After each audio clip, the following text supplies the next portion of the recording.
this Nobel Prize. We know it has been both an honor, a pride for the school. Obviously, we are very happy for you because it's an immense recognition of your contributions you have had in your field over the last decades. And I would just like to say, obviously, you are in the quantum physics field. You are going to talk more about that today. We know it's a field that has been core to Ecole Polytechnique, which is increasingly core to the society also, because today we are talking about the quantum revolution. So you'll say, obviously, a few words about that, but showing also your vision about how quantum physics can impact the society. And I would also highlight a few words. As you know, Alain Aspect has been professor for 37 years, I think. You started in 85, yes. as I know. And so I've been a pillar of Ecole Polytechnique. But beyond the excellence, academic excellence, obviously we know from Alain, Alain also is known for his pedagogy, his passion about teaching. I know it has been, I think the students in the room know about it. I've talked to many alumni also who have you as a teacher over the last decades. And all of you have one thing to say: your pedagogy is marvelous. You make simple, complicated things, which for me is the essence of great scientists. You are really deep in your field, but everybody understands. I'm sure it will be the case again today. But your passion, I think, has been part of your heart. And I know also beyond, obviously, your pedagogy, the MOOCs also, you have been at the origin, one of the pioneers of the MOOCs. Alain has been also renovating the MOOCs, one for single photons, 2 photons, and I think the school obviously is proud also of that. So just to say we are very happy to have you today, to have had you for decades, and obviously you continue in the faculty of Ecole Polytechnique, and you are a pillar of the school. And again, congratulations. And we are looking forward to listening to you again today in front of the audience. So Alain, thank you very much for what you have done for the school, and thank you for being here today. And again, congratulations. Thank you.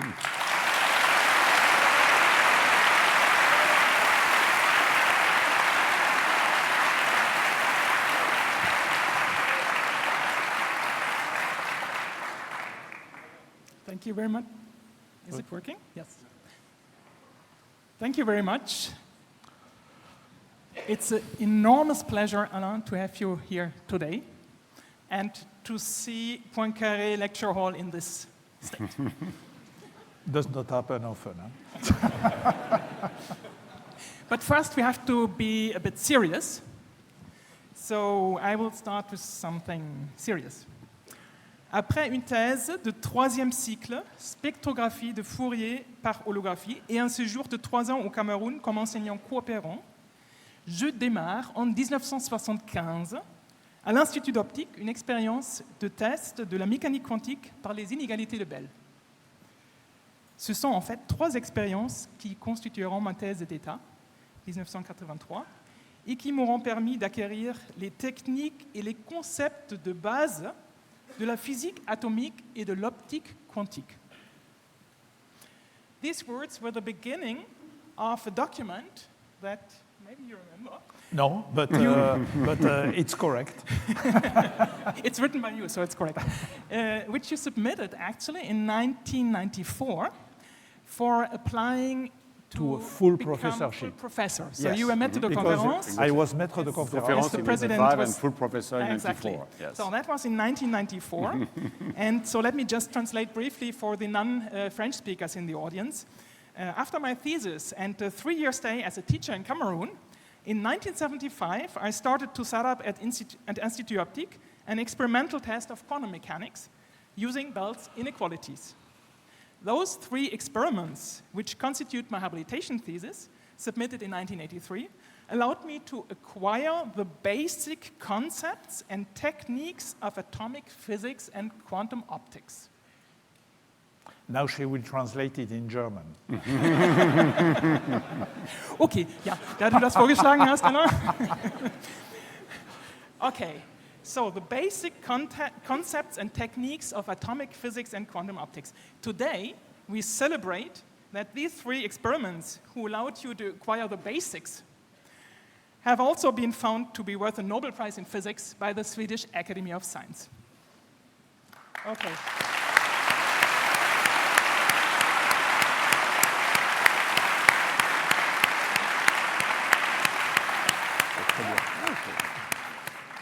But back to 1994. Luckily, your application was successful. It received the most enthusiastic judgment by the physics department. And in particular, Gilbert Grimberg and Daniel Ricard, who reported on your application, started their assessment by noting « C'est un des physiciens français les plus remarquables de sa génération. Parmi les multiples résultats obtenus par Alain Aspect, nous voudrions en dégager 4 dont l'importance est évidente à tout physicien, quelle que soit sa spécialité. » He is one of the most remarkable physicists of his generation. Among the numerous results obtained by Alain Aspect, we would like to highlight 4 of whose importance is obvious to any physicist, whatever his or her field of specialization. What is remarkable also, indeed, is when we continue reading your application. So, the groundbreaking Nobel Prize experiments take 10 lines in a 2-page summary of your most important research achievements. Indeed, between 1984 and 1992, you had joined the laboratory of Claude Cohen-Tanouji at Collège de France, where you had pioneered setting up new methods for cooling down atomic quantum gases to temperatures of fractions of microkelvins. And that was actually yet another Nobel Prize for Cohen-Tanouji, Stephen Chu, and William Phillips in 1997. Eventually, in 1992, you settled at Institut d'Optique as a CNRS senior scientist, creating a new activity on atomic optics and performing several major experiments on the celebrated phenomena of Bose-Einstein condensation, on quantum mechanical interference effects, and on experiments paving the way to quantum simulation. And I'm sure that in your talk you will actually comment more on the relation of the second quantum revolution and the links between the very fundamental curiosity-driven research work to the technological potential that is freed by the conceptual and intellectual revolution that it has triggered. As the President mentioned, during all these years, you have continued to transmit your passion for science to the students. And we fully confirm, indeed, what Gilbert Grimberg wrote in this report in 1994. Ses qualités exceptionnelles d'enseignant lui ont valu un taux de satisfaction auprès des élèves qui fluctue entre 95% les mauvaises années et 100% les bonnes. His exceptional pedagogical skills make the polls measuring student satisfaction fluctuate between 95% in bad years and 100% in good years. Between 2006 and 2019, you assumed the task of Vice President of the Physics Department, and I'm happy to admit that we still consider you as a kind of informal advisor even now. And thanks to the foundation of Ecole Polytechnique, which has allowed to save us from annoyances in the form of retirement age, you are by now by far the longest term member of the physics department, approaching the completion of 4 decades in Ecole Polytechnique. So thank you very much, Alain, for being with us today and for having accepted to tell us about Einstein's doubts. And I'm sure it's actually a good year. So we are looking forward to your talk. Right. Merci, Philippe. Tu fais la bise? Tu as où le courrier? Comme ça va. Merci. Allez.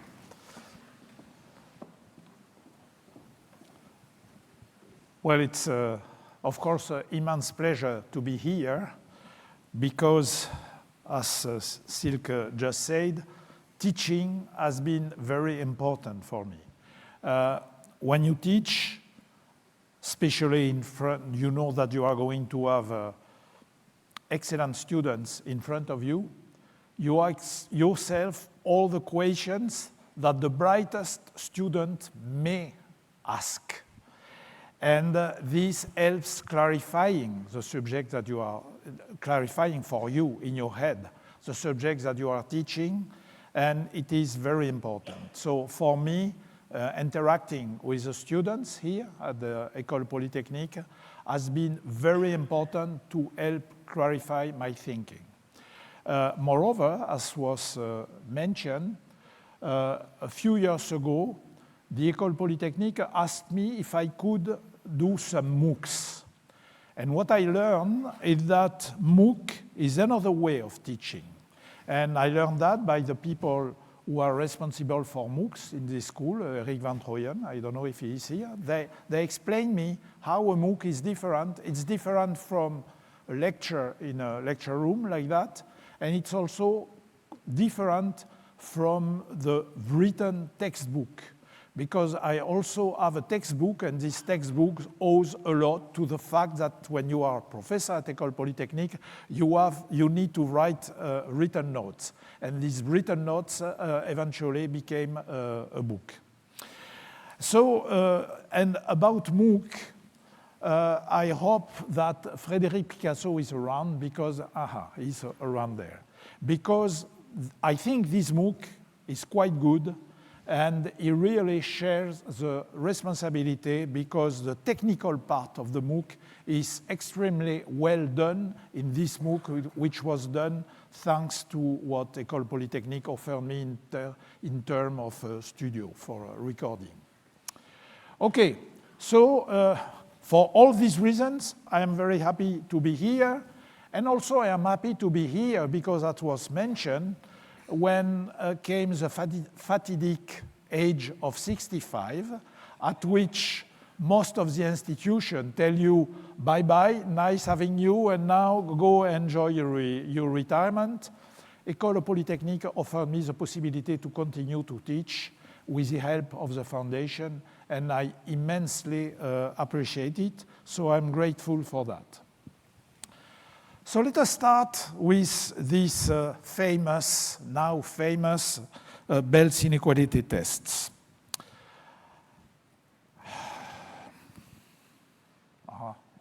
Marche plus.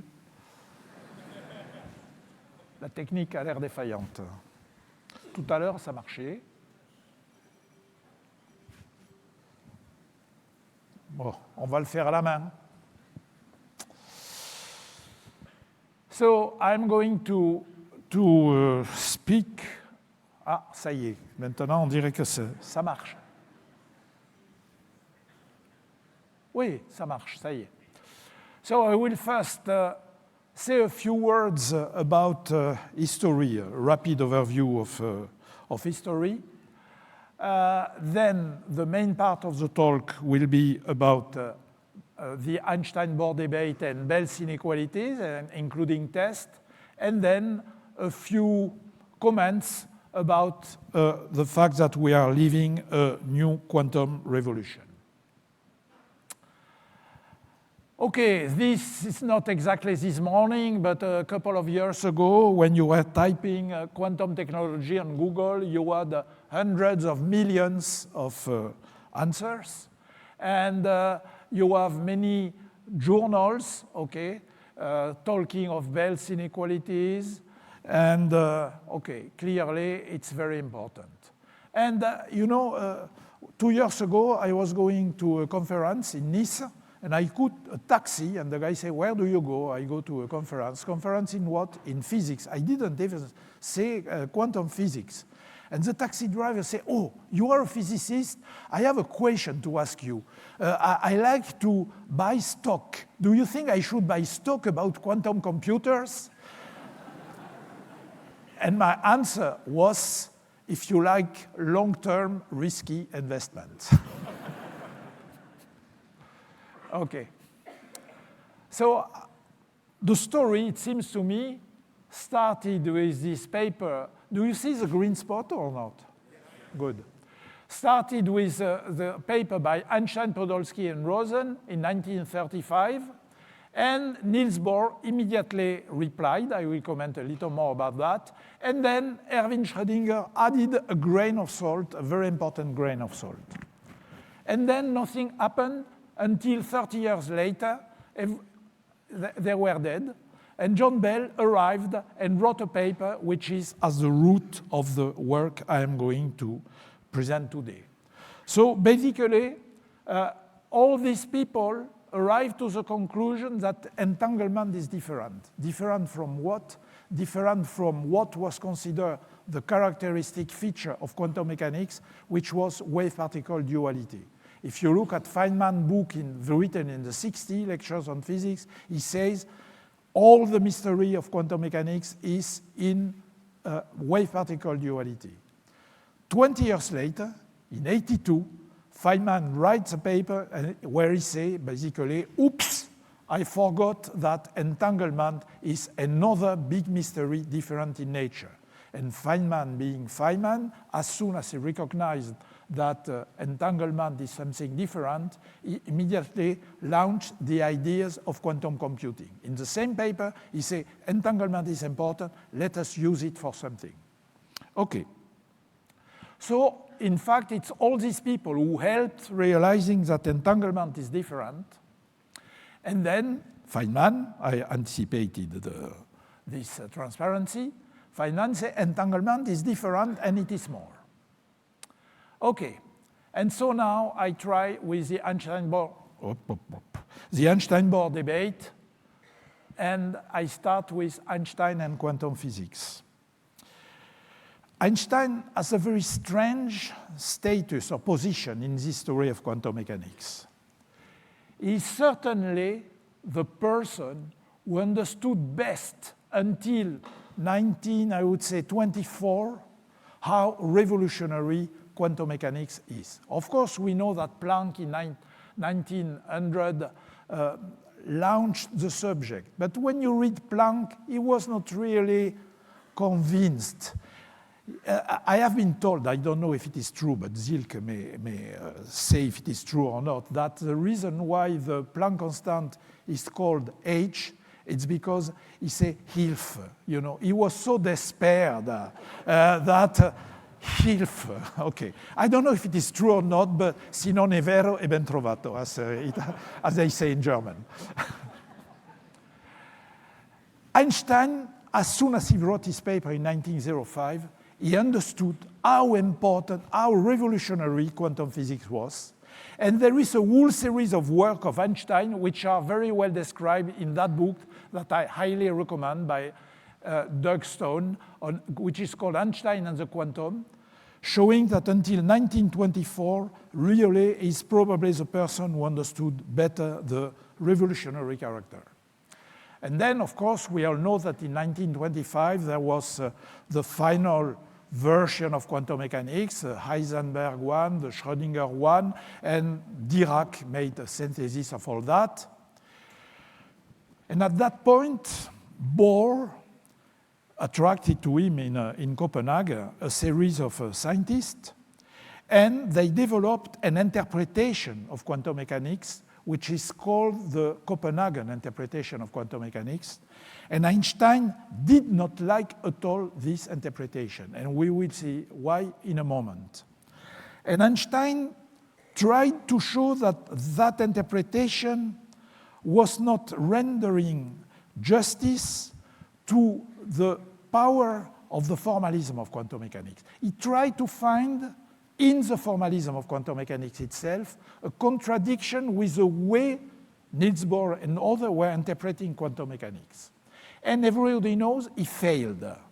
In 1927, the Solvay conference, Einstein came with an objection, and next morning, Bohr came with a reply saying, no, your reasoning is not correct. And so he did not succeed in finding a contradiction between the Heisenberg dispersion relation, and so everybody thinks that it stopped at that point. But in 1935, he came with a new objection. And this new objection was based not on describing a single particle, but it was based on describing two particles for which he showed that the formalism allows to think of a state which is absolutely extraordinary that we have called entangled state. I think that it is Schrödinger who finds the word entangled. And then this objection, maybe I have a transparency about that. Yes, this objection was underestimated for a long time, except Bohr, who immediately understood that it was a serious attack. And Bohr gave a reply, and I would say it's a philosophical reply. And either you adhere to the philosophy or you don't. Personally, I don't really adhere to this philosophy. What I mean, it's not a demonstration. In 1927, when Bohr was replying to Einstein, he was making a full demonstration that Einstein was wrong. But in 35, the reply of Bohr doesn't show that there is something wrong in the reasoning of Einstein. He said just the way you interpret things, I don't like them. Okay. And nothing happened for 30 years because quantum mechanics was so successful that people were using successfully quantum mechanics and at that time to think about interpretations. Because until Bell, okay, I am in advance on my talk. So let us now go a little more in details. What was the question which was, or the fact which was annoying Einstein? Einstein did not like the fact that quantum mechanics gives probabilistic predictions. You know, in quantum physics, all of you have studied quantum physics, you say, this is a situation, I make a measurement, and I have 30% chance to find the first measurement and 70% chance to find the other measurement. And Einstein thought that the fundamental theory should not be like that. He does not dislike probabilities at all. He has written in 1905 a paper on the description of the Brownian motion, which is based on probability. So he had no problem with probability. But he thought that the use of probability was convenient. For instance, if I want to describe the distribution of the velocity of molecules in the air here, I will use a probabilistic description, says the probability that velocity is between 300 and 310 meters is this, but it is convenient. We have no doubt that each particle, each molecule has a given velocity. But it's convenient to use probability. So Einstein apparently thought, and we can understand it, that quantum mechanics was a kind of statistical physics at the level of microscopic, and there should be an underlying level to be discovered. And so the EPR reasoning that I will describe in a moment, when is the lunch? At 2 o'clock?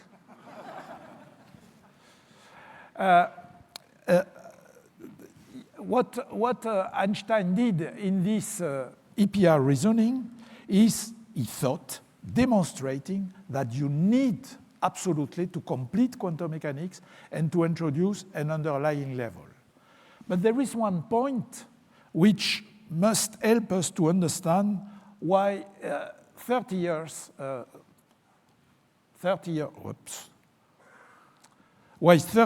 were passed before Bell came. During these 30 years, again, I started saying it, physicists did not care because they were using quantum mechanics and it was working. And moreover, they thought that it was only a matter of interpretation. Einstein did not argue against the formalism that we teach you, okay?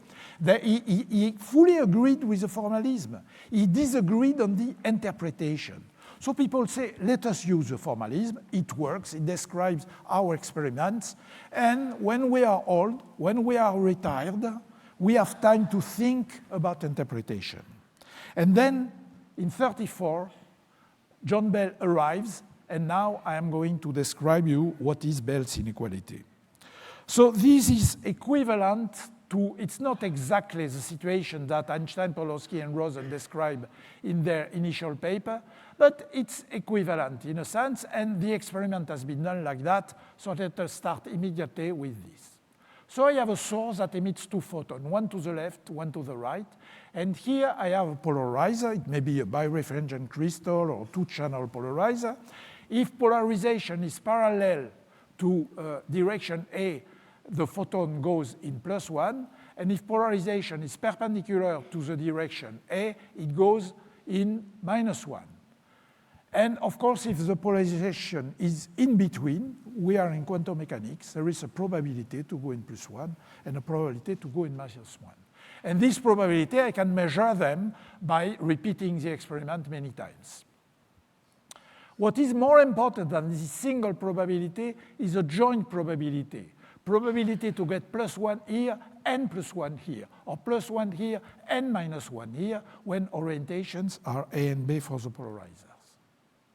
Now comes quantum mechanics. Up to now, I was just describing an experiment. Now comes quantum mechanics.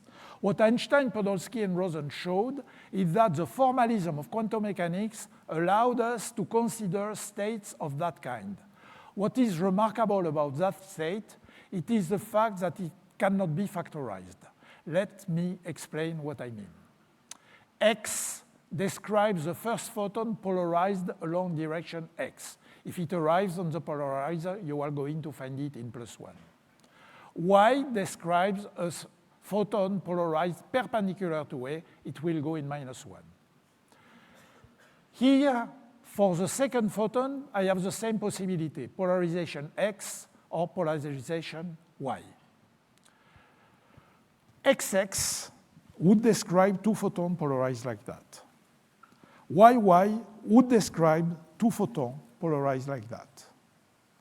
XX plus YY does not describe a photon at 45 degrees. It describes a pair of photons which is both this and that. And there is no way to recombine these two expressions in order to make the product of a term describing the first photon and a term describing the second photon. This is entanglement. It's the fact that states do exist in the formalism that you cannot factorize, which means you cannot attribute a given property to the first one and a given property for the second one. And pushing a little bit, I can say that this state is as surprising as the Schrödinger cat, which is both dead and alive. Except that here you have only two particles, and in the Schrödinger cat you have 10 to the 23rd. But the mystery is similar in nature. How can you be both this and that? Okay. When you have such a state, you can easily, especially if you have followed the courses in Ecole Polytechnique, which are very good, you can easily calculate the probabilities, the single probability and the joint probability. So the single probabilities are here. And the single probability are 1/2, 1/2, which means that this photon appears, when you look at it only, it appears to be totally unpolarized. Just like if it was natural light. Same, of course, for the other one. But the joint probability are interesting. It's proportional to half the square of the angle between the two polarizers. And if the two polarizers are along the same direction, you see that P++ of same direction equal 1/2. And here, P plus minus equal P minus plus equals 0. You can check that the sum is 1. What does it mean? It means that, I'm surprised, it seems that, okay. This means a very strong correlation when the angle is 0. So you are going to tell me, what do you mean, a strong correlation? It's only 1/2, probability is 1/2. Okay, let us make the reasoning. On the one hand, the probability to have +1 is 1/2. On the other hand, the probability to have +1 and +1 is also 1/2. It means that the conditional probability to have +1 here, if I have +1 here, is 100%. The conditional probability is total. Same here, and if you are not yet totally convinced, P plus minus equals 0. In other words, here I am throwing coins.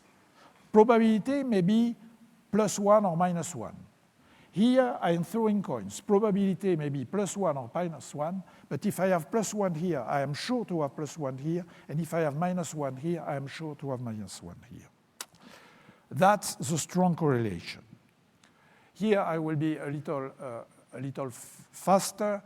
In fact, we need to define correlation for many different angles, so we define it in an absolutely classical way. I have a random variable, because at the end, when I do a measurement, I have a classical quantity. It's +1 or -1. So I look at the correlation coefficient between these two random variables that I observe, and the expression is here. And when I plug the quantum mechanical prediction into this, this is the correlation coefficient that I find, and you see that the angle is 0, then the correlation is 1 as announced.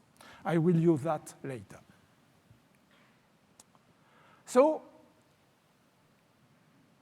I have this result predicted by quantum mechanics, and the question is, how can I understand such correlations? What does it mean, understand? Well, it depends. Some people will tell you, you have made a calculation, the calculation tells you that, everything is in the calculation. It's called shut up and calculate approach. My friend Bill Phillips say, during the week, I belong to the church of shut up and calculate. But on weekends, I visit other churches. So this is the mainstream, shut up and calculate. But there are people, and I belong to this category, who want to have images, description. And so when you have a situation like that, you say, I would like to understand in detail how it works. And so the first natural question is, can I derive an image from the quantum mechanical calculation? And the answer is, not easy. And the reason is the following. The direct calculation, if you do it in the most efficient way, which is the one we teach you at Ecole Polytechnique, consists of starting with a state, projecting it on the result you want to have, take the square, and you have the result. This, shut up and calculate. Okay. But the problem is that this image, this result, or this calculation, we don't know what to do with it in our ordinary space. Because this is done in a Hilbert space, which is an abstract space, which is a tensor product of the first particle by the second one. And this is certainly not our ordinary space. And the fact that you have to do it in that space is related to the non-factorability of the state. It's due to the fact that we cannot identify property attached to each photon separately.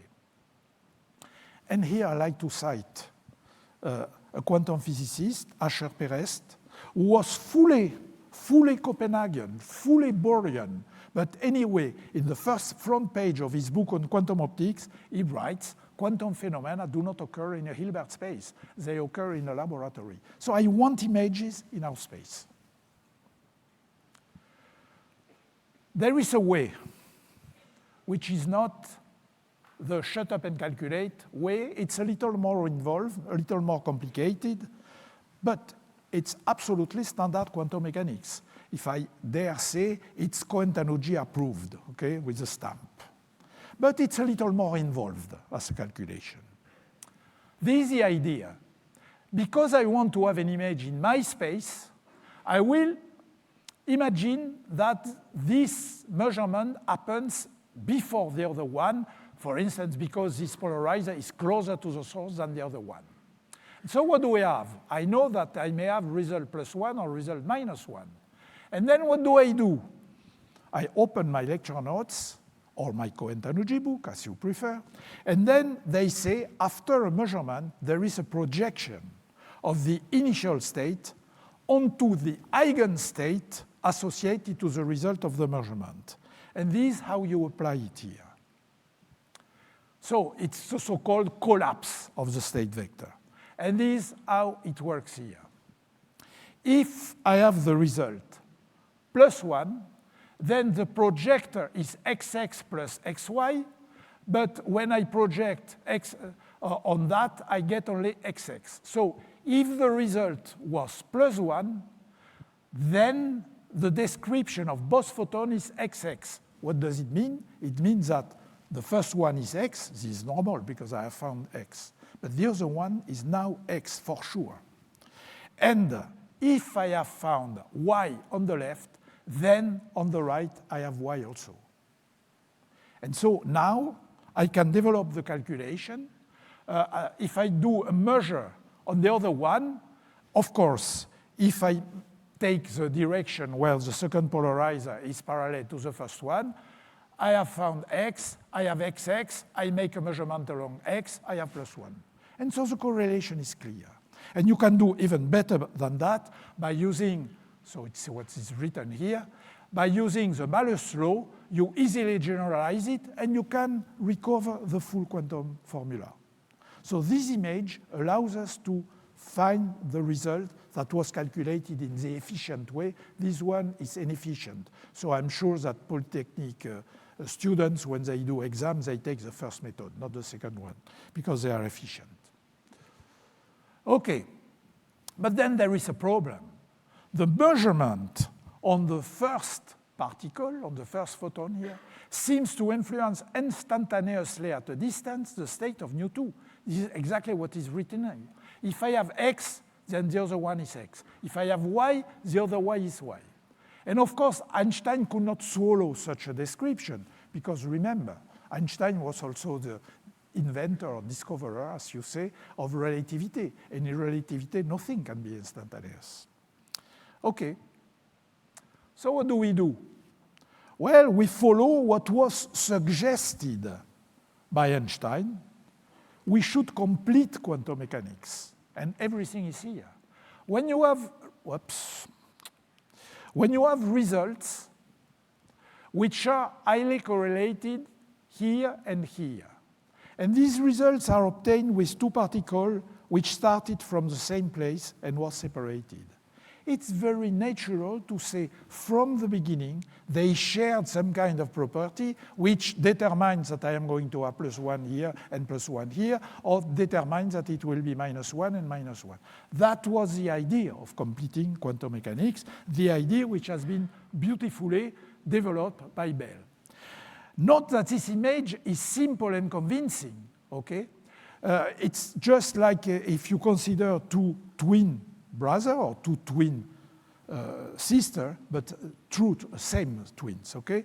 They were born, then one is raised in Australia, the other one in America, but when they are 20, you look at the color of their eyes, they are strongly correlated, blue, blue, or black, black. And this is because, of course, they have the same chromosome from the first day of their conception, okay? And so this image is really convincing. But Bohr refused this kind of image because this image amounts to completing quantum mechanics. All the pairs are described by the same wave function. But here, I pretend that there are some pairs which from the beginning have a property ++. Other ones have pairs which from the beginning have properties -. And this says that among the pairs which are described by the same wave vector, the same wave function, I have different pairs. I do complete. And Bohr, at the intuition, was deeply convinced that you cannot complete quantum mechanics. And this is also the meaning of the reply of Bohr, which again is more epistemology and philosophy than physics. Okay. So I already told you that for 30 years nothing happened because quantum mechanics was accumulating success.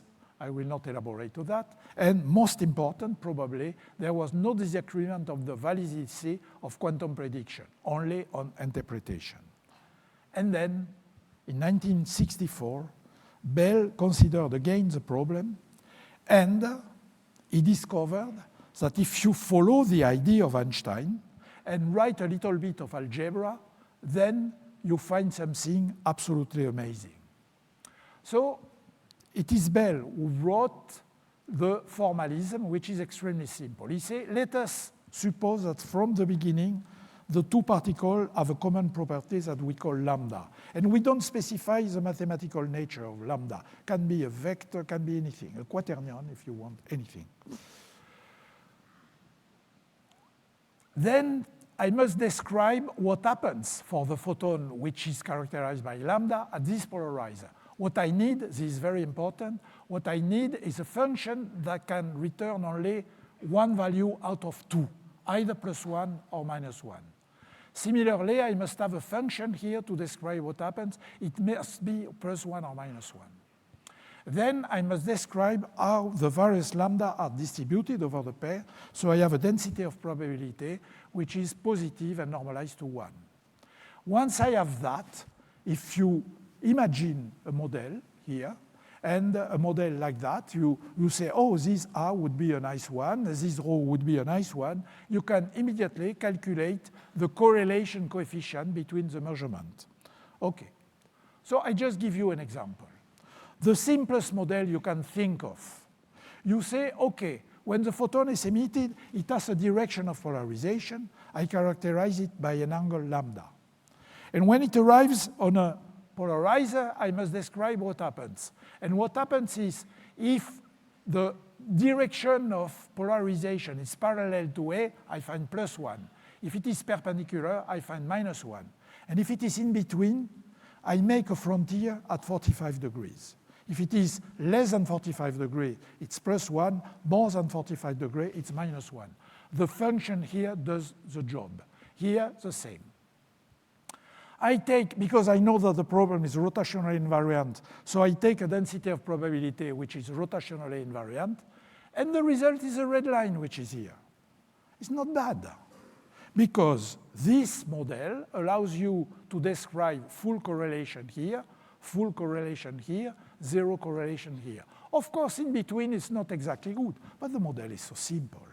So you come and talk to your friend, mathematician or theorist, and ask him, do you know some kind of special function, Bessel function, Henkel function, you know, these kind of things that they love. And in order to have a model that will fit the quantum mechanical prediction everywhere, then Einstein would be very happy. So your friend tries, and so he asks the question, is there a better hidden variable model agreeing with quantum mechanical prediction at all orientations? And the answer is given in Bell's theorem. The answer is no. There is no way to find a theory based on the idea of lambda and things like that, that would reproduce quantum mechanics for all orientations. And in a few words, how does it work? So this is what it tells you. So this is clear on our example. It's impossible to cancel the difference everywhere. And too many transparencies. How does it work? Bell demonstrates, and the demonstration is absolutely simple. First year of university, you can easily do the demonstration, but I have no blackboard here. Otherwise, I would do it, okay? But, okay. You can demonstrate easily that if you can describe correlation with capital A of lambda, capital B of lambda, etc., then there is a quantity, S, which is a combination of the results of 4 measurements. This quantity must be necessarily, it's an algebraic proof which is so simple that nobody can argue that there is a mistake. It must be between 2 and -2. And this quantity involves 4 measurements. You have 2 orientations here, 2 orientations there, and you consider the 4 possibilities, A, B prime, A prime, B prime, and A prime, B. And you have this strange formula, Y3 plus and 1 minus. Why? I don't know, because Bell is a genius in a sense. He had the right idea. There is no explanation to the right idea. So this quantity must be between +2 and -2 if you believe in completing quantum mechanics. But on the other hand, quantum mechanics predict that. And now, if you look at this set of orientations, where this angle, and this angle are pi/8, 2 times pi/8 is pi/4. Cosine of pi/4 is 1/√2, okay? And so what you have is 1/√2, 1/√2, 1/√2. But now here is 3 pi/8. And when you double, the cosine is negative. And so you again have 1/√2. So finally you have 4 1/√2, which means 2√2, and this is obviously bigger than 2. And so because of that, you have a proof that it is impossible to complete quantum mechanics at all directions, and in particular, this one. So now the conflict is no longer a matter of taste, a matter of philosophical position, of interpretation. It has turned into an experimental question. So I will accelerate, otherwise the hot dishes will cool. Okay? But before doing the experiment, before embarking into the experiment, let us just discuss what are the hypotheses to have Bell's inequality. First, of course, as I explained, you insist on having joint parameters to understand the correlation. And this kind of interpretation is called local realist worldview, which obviously was a worldview of Einstein. That is to say, when I have a system here, and when I say here, I speak in space-time. That is a volume which is in a well-defined volume of space-time. You have in that volume all the parameters, all the quantity which are necessary to calculate the energy, the momentum, everything you want. So each system brings with it all that is necessary to say, this is what I will observe if I do a measurement. And Bell shows that in order to demonstrate his inequality, he must impose what is called the locality condition, which is the fact that the result of the measurement here must not depend on the orientation of the other polarizer, and the way in which the pairs are emitted must not depend on the orientation of the polarizer. Looks reasonable, but after all, if you have an experiment where everything is sitting there, why not? There may be an interaction, allowing the various systems to have an interaction.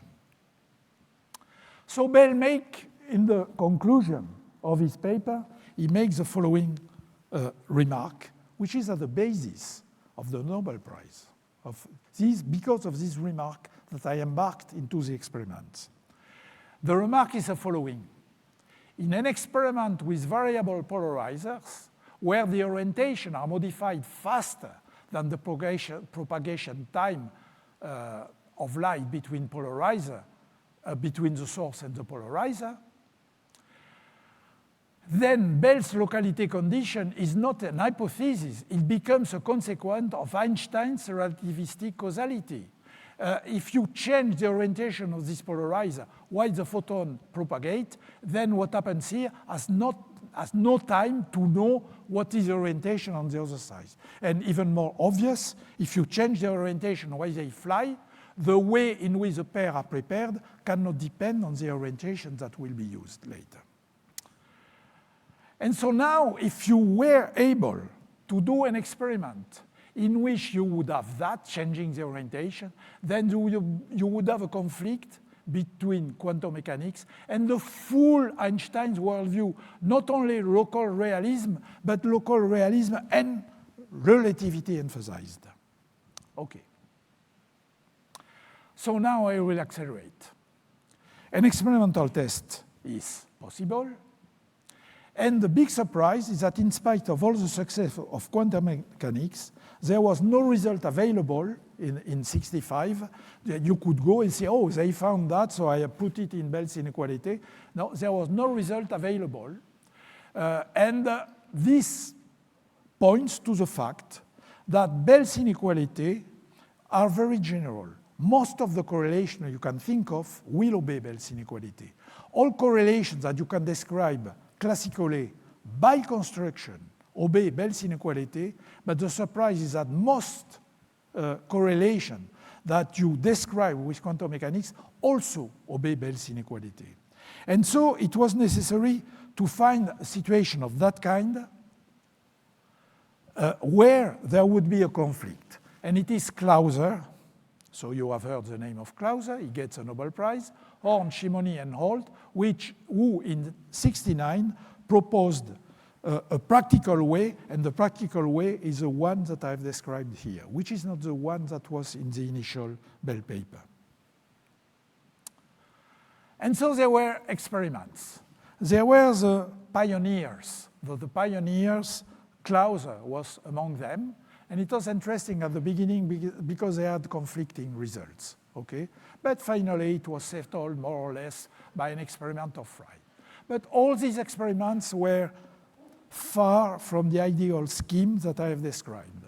And so when I started my PhD thesis in '75, my goal was to make an experiment good enough, sophisticated enough to be as close as possible to the ideal scheme that I have been describing. And so with a source of entangled photon of unprecedented efficiency, I could develop schemes closer and closer to the ideal Gedanken experiment, including enforcing relativistic separation between the detection, that is to say, changing between the time of flight. And then starting in the late 80s, there has been a series of new experiments, better and better, okay, where plenty of things have been found until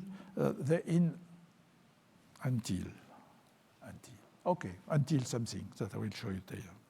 Let's say that all these experiments go in the same direction. Quantum mechanics is supported. So just a view of the experiments I developed. 3 lasers to excite atoms in an atomic beam. When I say 3 lasers, in fact 2 lasers. There is one which excites a dye-tunable laser. Anyway, the idea is to use 2 photon absorption to excite an atom at the upper level, and then this atom has no choice. The only thing it can do is deliver the pair of photons you need. So here you don't see why it is entangled, but here you see why it is entangled. It's because there is an intermediate state. This one does not count. You have an intermediate state with 2 levels. And in quantum mechanics, when 2 paths are possible, the 2 paths are followed.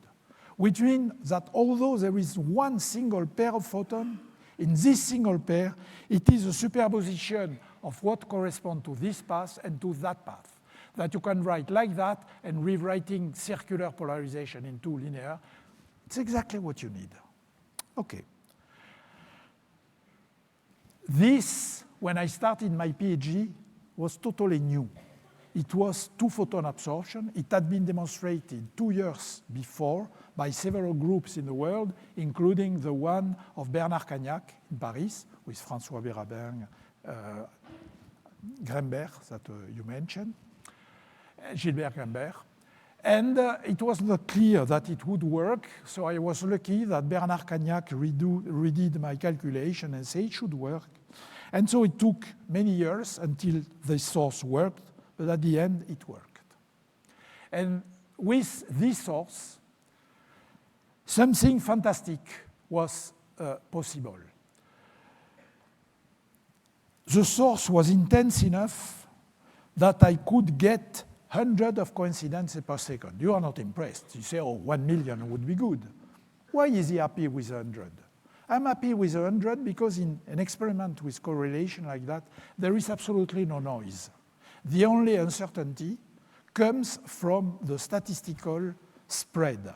And if I have 100 per second, it means that 100 seconds, I have 10 to the 4. And the statistical spread is root of 10 to the 4, that is 10 to the 2, which means that in only 100 seconds, I had an accuracy of 1%. It took Clauser a full day to have a similar accuracy. So I repeated the experiment of Clauser. I don't go into detail, so far from the ideal scheme. But anyway, I could do it with a very efficient experiment. And I did something which is nice also, pulling the polarizer from for the source. I have no time to explain that. Then the first new experiment that nobody had done before. This was done in the thèse de troisième cycle, the master thesis of Philippe Grangier, who has been an eminent professor here for long. We could obtain polarization splitter. Now it's standard, you can order it, but at that time it was not standard at all.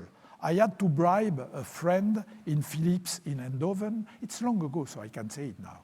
I had to bribe a friend offering a couple of good bottles of wine, okay? And in Eindhoven Research Lab in Philips, they built for me custom-made polarization splitters like that, which were giving both +1 and -1. And then it was fantastic, because in a single run, you get the 4 coincidence rate, which means that immediately, so this is the apparatus we build with it, that means that immediately, just taking this 4 number, you immediately have the correlation coefficient. And with that, we make we made measurement. This is the PhD, the master thesis of Philippe Granger. We were amazed. This is a prediction of quantum mechanics. The green line is a prediction of quantum mechanics, including all the small defect of the experiment. We had measured the small defects of the experiment, and we had a full calculation. And the full calculation gave the green curve. And then the results were going as predicted exactly. And we violated Bell's inequality by considering 22.5 pi over 8 and 3 pi over 8. We found a violation by more than 50 standard deviation. Okay. And we had an excellent agreement with quantum prediction. But of course, as I told you from the beginning, I wanted to make the experiment where one changes the orientation of polarizer while the photons are flying. And I adjust a photo. I think we have it here again. This is a polarimeter. So I have the beam splitter, the cube made by Philips here, but then I have a photomultiplier, and you must know that because you want to be immune to cosmic rays and a lot of things, you have plenty of screens, a screen of copper, a screen of lead, etc. So this probably is like 40 kilograms. So you are not going to turn 40 kilograms in a few nanoseconds. Even we are young at that time, but anyway. And so the idea from the beginning, I had published the idea in 75. The idea was the following.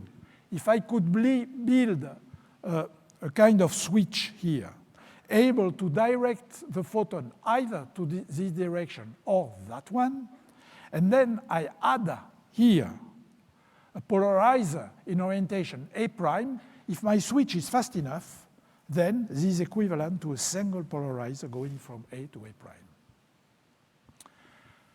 And what we got was a switch which was switching every 10 nanoseconds, which was definitely less than the time for going from here to there, for light to go from here to there, which is 40 nanoseconds, and this time is 20 nanoseconds.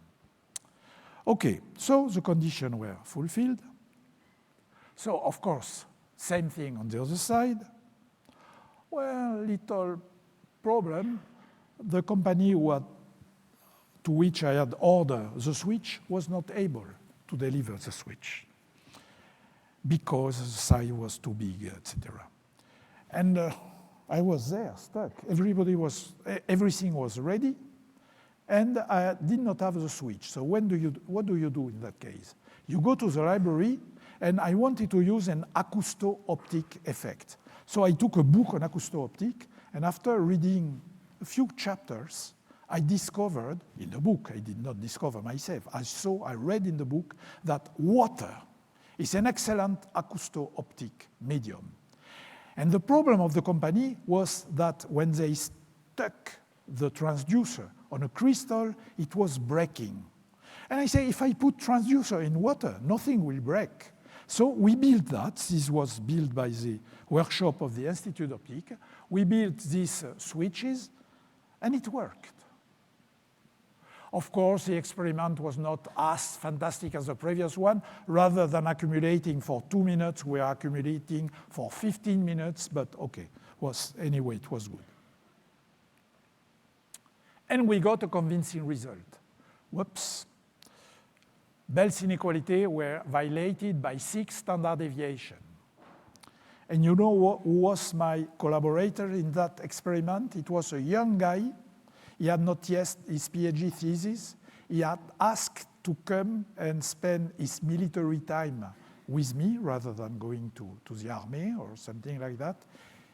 He's well known here. His name is Jean Dalibard. He has been professor here for years also. He was a young student and he participated in that experiment. And I must say, he was very good. 16 years later, there were a new series of experiments taking advantage of a new way for producing the pairs of entangled photons. It was using a nonlinear process which is called parametric down conversion. By the way, people who will come to my course, Quantum Optics 2 in January or February, I will teach you that, okay? So it's an encouragement. So using this nonlinear phenomena, parametric down conversion, you send ultraviolet photon and you obtain the two entangled photons you want to have. And the beauty of that is because there is a subtle thing which is called phase matching. The two photons are emitted in extremely precisely defined direction. So you can fit them into optical fiber, and then you can have long optical fibers. Oops, décidément. Hop, hop, hop, hop, hop. You can have long optical fibers, okay? And Anton Zeilinger did an experiment in Innsbruck with Greg Weiss, in which he had optical fiber of 400 meters, I think. So he had time to use a random number generator to change the orientation. I was not doing randomly. I was switching like a crazy, but it was kind of regular. Of course, here was not the same frequency as here. It was drifting, but anyway. Here, the photon is emitted, and then he has enough time to launch a random number generator and decide on the orientation. It was the first time a timing experiment was repeated, and when I saw the result, I was relieved. Why? Because when you are an experimentalist, you never know. There may be systematics in your experiment. And the key of the scientific method is to repeat the experiment. Somebody in another lab must repeat the experiment. Here it was repeated, and he found the same thing with a more sophisticated experiment. Nicolas Gisin, at the same moment, did something which is fantastic. He found a way to use the optical fiber commercial network of Swiss Telecom. And at night, when Swiss people were sleeping, he was using the commercial network to launch photon and make a test of Bell's inequality at 30 kilometer distance. And Bell's inequality was still violated. Okay, there is a full story of so-called loophole and loophole-free experiments. I don't go into details. I can tell you that you can look for this paper that I wrote in 2015 when the so-called ultimate experiment gave results, the so-called loophole-free experiments. And if you want to know more about loopholes, look into this paper. Physics is the news and views version of the American Physical Society. It's not a commercial, so I prefer to write my comment in that review, so you can look for it in internet. It's absolutely free. Okay. So let us go to the conclusion and some application to quantum technologies. The conclusion of this violation of Bell's inequality, including closing all the loopholes, etc., is that Einstein's local realism is untenable. What does it mean? Well, we have just to read Einstein. Einstein told us what it means. So you are going to tell me Einstein did not believe in what he was saying? Yes, he believed, and he made the reasoning ad absurdum. He said, if I was not right, this is what you would have to swallow. And we know that in this circumstance, he's not right. He's often right, but not here. So in this circumstance, he's not right. And because he's not right, we have to read what he says we have to swallow. And what we have to swallow, these are words of Einstein, okay? Either drop the need of the independence of the physical reality present in different parts of space, or accept that the measurement of S1 changes instantaneously the real situation of S2. This is called quantum non-locality. And if you prefer that version, it is called quantum holism. Why is quantum holism important? Because it is at the root of the application to quantum computing. Because the idea is the following. Do I have a transparency on that or not? No, okay. So I explain you just end waving. Quantum holism tells you, I already mentioned that at the beginning, a pair of entangled photons has more, let's say, information in it than the sum of the information you can put on the first one and on the second one. So entanglement means more information. So if you have only a pair, the supplement of information is not impressive. But if you have 3 entangled particles, you have 2 times more. If you have 4, you have 2 times more. And you all know what it means, an exponential increase. You know the story of the grain of corn, 1, 2, etc., until 64. And then you have an amount of corn which is bigger than all the corn produced on Earth, etc. Here, the same thing. If you have 64 entangled qubits, the quantity of information that you can put on it is impossible to think of. So this will explain why we can manipulate and hopefully get results with huge quantity of information, bigger than anything a classical computer can do. So it turned out, and I must say to my big surprise, because when I got my results and when I got my PhD in 84, I say, okay, nice.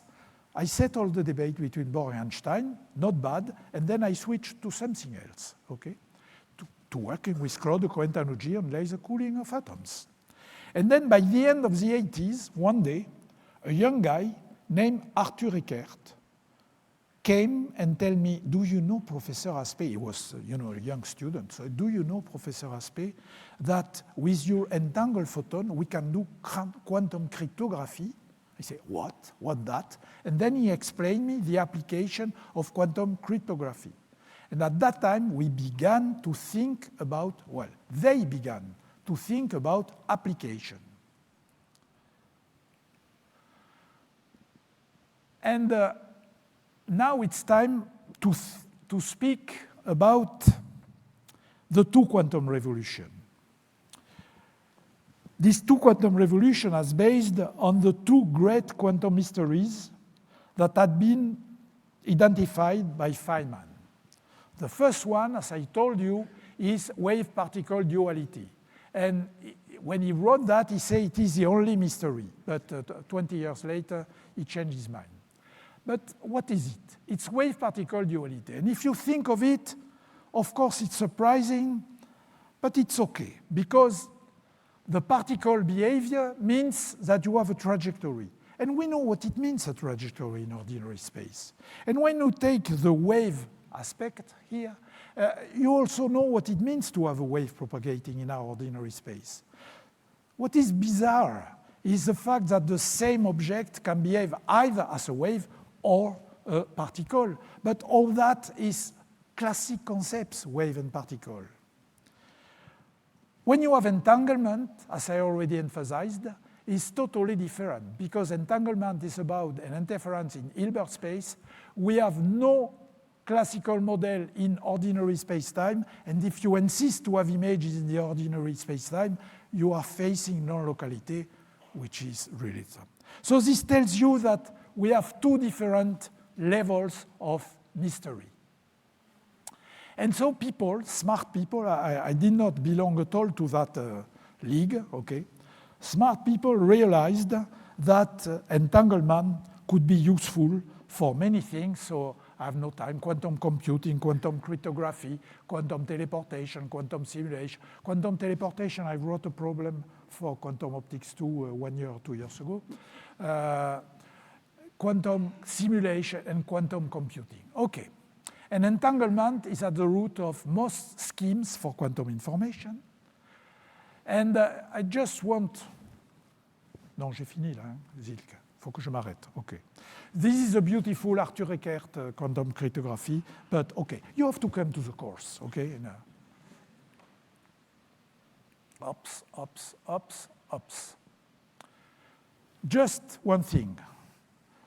There is a limit which, if you use optical fiber, is a few tenths, let's say 100 kilometers, because better as it is, an optical fiber has some absorption. And after 100 kilometers, it's totally absorbed. And Jian Weipan in China found a way to go beyond 100 kilometers by sending entangled photon from a satellite. So they have a source in a satellite emitting pairs of entangled photons. And so they can measure entanglement at 1,200 kilometers. It's amazing. Okay, quantum computing uses entanglement. We have several things here on the Plateau de Saclay. We have a quantum computer here with the Rydberg atoms manipulated by Antoine Broes, another professor at Ecole Polytechnique. We have also the best single photon sources in the world that you can combine in optical fiber, etc., to hopefully do some quantum computing, invented or developed by Pascal Sénélar, another professor at Ecole Polytechnique. And many things like that I have no time to comment, but these are various quantum technologies. So as I told you, entanglement means that you can have massively parallel calculation because of this huge quantity of information that you can fit between it.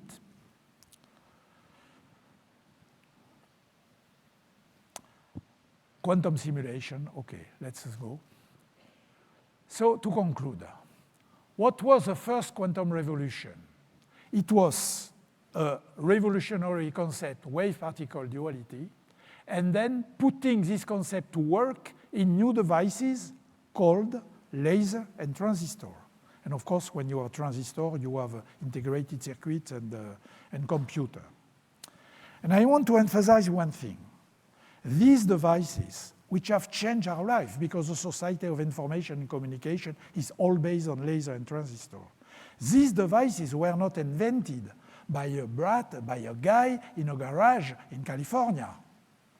It was invented by the best physicists of that time, trying to understand how to apply the concept of quantum physics to the emission of light, to the way electric current is going in a transistor, etc. They got Nobel Prizes for that. So, you know, basic research can be useful for something, okay? So now we are talking of the second quantum revolution. There are two ingredients. Entanglement, I mentioned entanglement already several times, but another concept, very important. Starting in the 1970s, physicists became able to catch, manipulate, control single quantum objects. You have to know that before that, there were many physicists who thought that it was impossible, and this would solve all the problem of probabilistic prediction of quantum mechanics. If quantum mechanics applies only to big ensemble of objects, then you are not surprised that it makes probabilistic prediction. But starting in the 70s, people show, hey, I can catch a single object and I can observe it. So these examples are single atom, single photon. This is a single photon experiment of Serge Haroche, single ion, etc. And it's the ensemble of these two concepts which is at the root of the second quantum revolution. And you know, these quantum objects, first we use quantum objects given to us by nature. Atom, photon, etc. But then there is a big effort at the moment, and there is a good team working on that in the laboratory of Ecole Polytechnique, is trying to have artificial individual quantum objects. And if it works, of course, you have all the power of nanotechnology, etc. So, you know, it is very popular these days, quantum technologies. You know, of course, that public funds are given to quantum technology, European money, French money, and big companies also invest money in quantum technology. And there is no doubt that from a conceptual point of view, we have a second quantum revolution. Realizing the power of entanglement, realizing that we can apply quantum mechanics to single quantum objects, is a conceptual revolution. Now the question is, will this conceptual revolution lead to application that will change our society? Will we have the quantum engineering society? I don't know. But the most usually roadmap, as usual, is doing experiments with natural objects and trying then to have devices to do the same thing. And it's a fascinating issue. We live exciting times, and I cannot finish without telling you that I had two fantastic students. So you can see them when they were young, okay? Jean Dalibard and Philippe Grangier. And this is how they are nowadays. And I had two excellent engineers in optics and in electronics. And okay, thank you very much.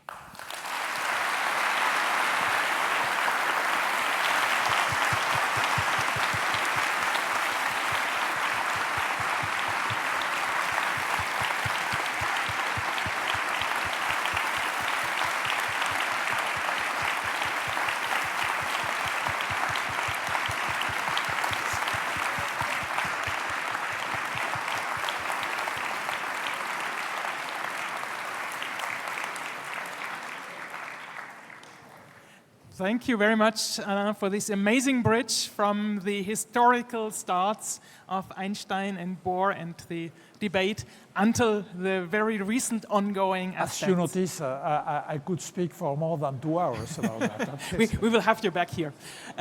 So we have a few minutes for few questions, but you have to be very efficient because we have 2 microphones which can be given around in the room. So I see, Chloe, there's a person up there.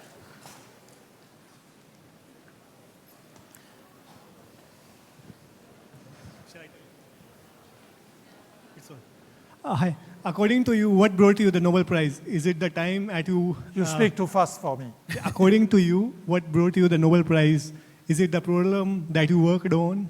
Or is it the time at which you worked on the problem? Or is it your hard work or your approach? Okay, what was worth the Nobel Prize? The The hard Nobel work? Prize was clearly about Bell's inequalities test. So I think this is a conceptual part. And the fact that it entailed development of quantum technologies. And I'm not responsible for that. But if you listen to people like Arthur Eckert and many other people, they say that my experiments, and of course other experiments, inspire them. So it's the experiment itself solving a conceptual problem and the inspiration it gives for quantum technologies. There's, yeah. Où c'est où? Is there any conceptual difference between entailment of photons and entailment of electrons? Well, there is a technical difference, which is the fact that electrons are fermions. And so here there is no question of indiscernibility. My 2 photons have different colors, so I have not to question the indiscernibility. But for 2 electrons, if you try to put them in the same state, say, you will get automatically an entangled state, this and that. So from this point of view, it's slightly different, but I can extend your question slightly differently. I could also think of Bell's inequality with neutral atoms, metastable helium, for instance, neutral atoms. And I can have neutral atoms which are boson, and I can think of that. Is there a conceptual difference? Yes. Atoms are massive particles, while the photons are so-called flying qubits. You can never stop them, okay? And so it might be, why not, that when you have a massive particle, you have quantum fluctuations due to this mass, and might be that there is a difference. I doubt that there is a difference with light atoms like helium, but maybe when you have a bigger and bigger object, there might be a difference. And it deserves, it's worth looking at it. It may look a little crazy, but if you are convinced that it is worth doing it, you must do it. Go ahead. So Professor Aspect, thank you for the excellent speech. So I have a question that in today's talk, you have talked about one of the magical elements of quantum mechanics, which is the entanglement. So I wonder if you have any comments on the other magical element of quantum mechanics, that is the measurement problem. Yes, the measurement problem is a conceptual problem. It is a fact that in quantum mechanics, you have two kinds of evolution. The evolution which is described as the Schrödinger equation, which is absolutely normal.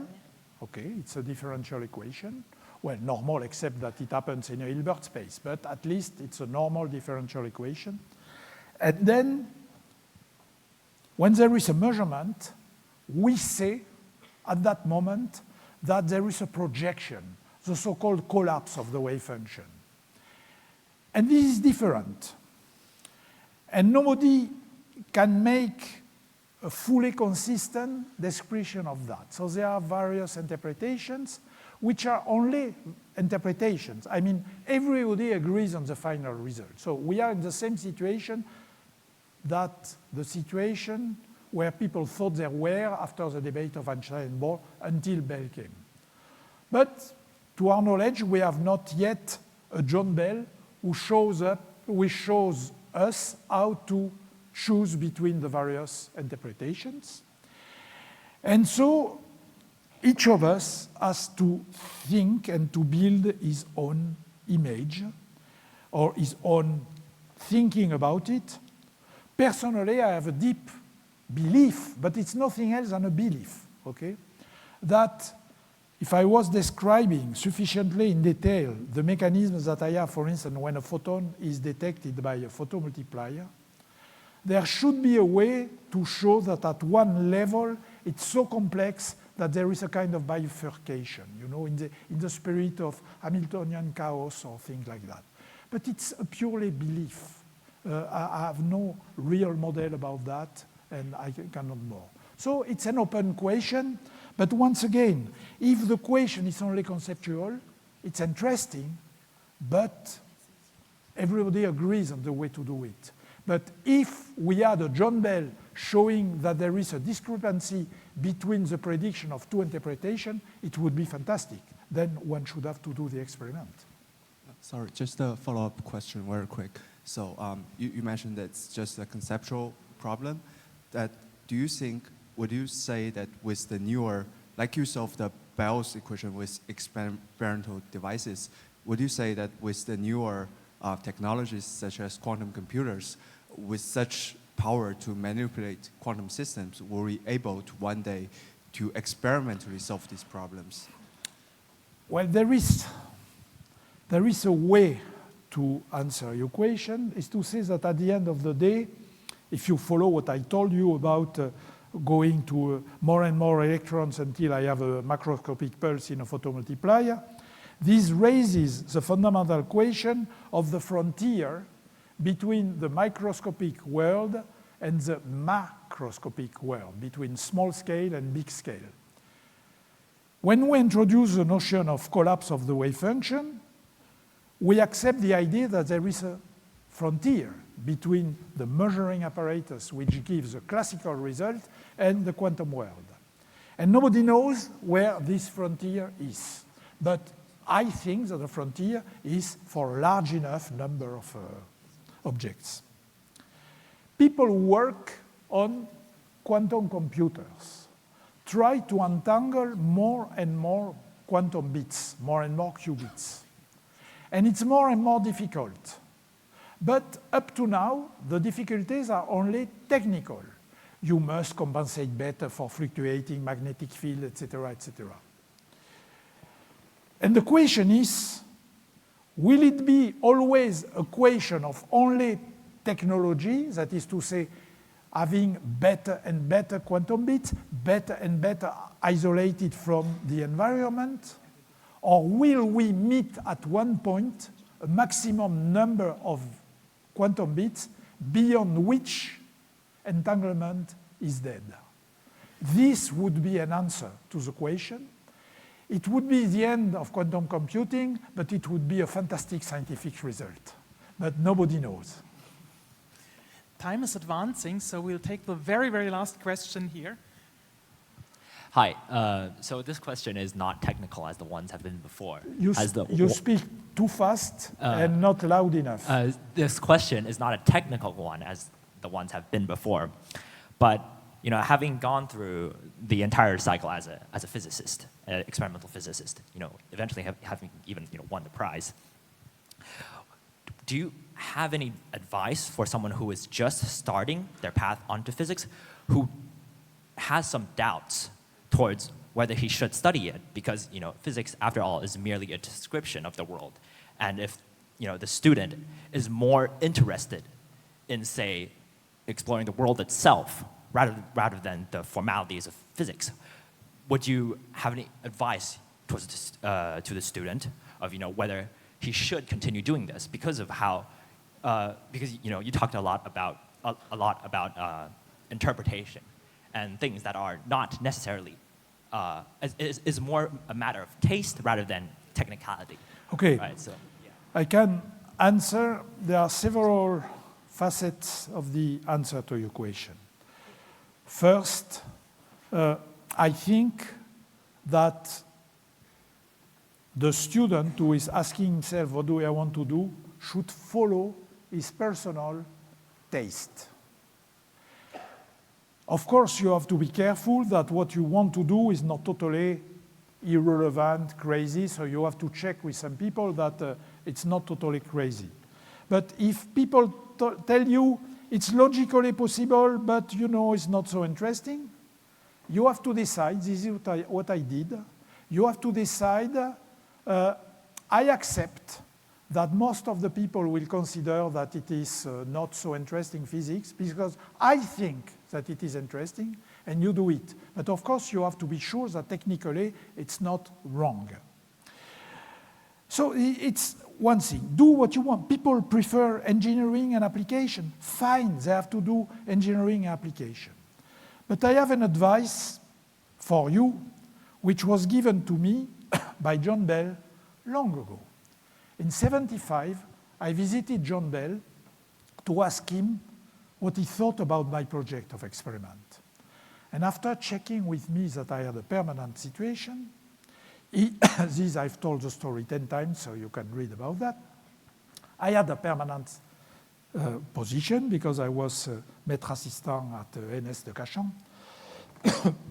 Then John Bell told me, okay, it's a nice experiment to do. But then he warned me immediately. And the warning was the following. Nobody should think about foundations and about conceptual problems 7 days a week. It's the best way to become crazy. And he told me, and Nicolas Gisin often says this sentence, John Bell said, during the week, I am a quantum engineer, which means he was using standard quantum mechanics to solve standard problems. And during the weekends, I have my principles. It's similar to Bill Phillips, who says, during the week, I belong to the church of shut off and calculate, and during the weekend, I think. So my advice is, don't do only thinking about the foundation. You need to vary the pleasures, so to speak. Thank you very much. That's a nice word of pleasure.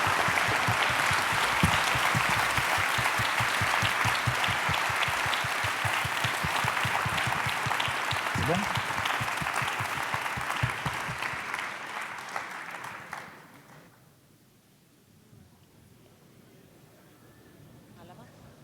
Je pense qu'il y a des étudiants qui veulent encore faire des photos là. Ouais.